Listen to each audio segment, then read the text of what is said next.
তোমরা আমার খাবার ভিডিওগুলো বেশ পছন্দ করছো, বলেছিলাম না পার্ট 2তে খাবারের সেই অদ্ভুত মেনুগুলো দেখাবো।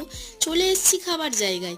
প্রথমে দিয়ে দিয়েছিল ভাত, মাছের মাথা দিয়ে ডাল, এঁচোড় চিংড়ি, আলুর চিপস, লেবু তো থাকবেই।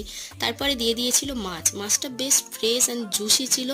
তারপরে তো মাংস আছেই, খেতে ভালো লাগছিল না তাও নিয়েছিলাম।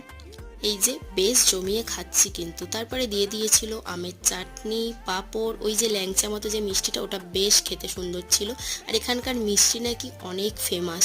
যাই হোক, অনেক কিছু নষ্ট করে ফেলেছিলাম, খাবার কেউ ওয়েস্ট করো না, এটা ময়ূক ভিডিও করে দিয়েছিল। খাবার পরে হচ্ছে আয়নার সামনে ক্যাত মারবো না, এটা তো হতেই পারে না। আমাদের খাওয়া শেষ হয়ে গেলেও কিন্তু বিয়ে শেষ হয়নি। তখনও কিন্তু বিয়ে চলছিল। ওদের একটা রিচুয়ালস ছিল, 7 পাকে ঘুরতে হবে আর চারদিকে 4টে কলা গাছে জল দিতে হবে। যাই হোক, সেই কাজটা আমারই পড়েছিল। সেক্সি ডান্স নিয়ে পার্ট 3তে দেখা হচ্ছে। Tata guys.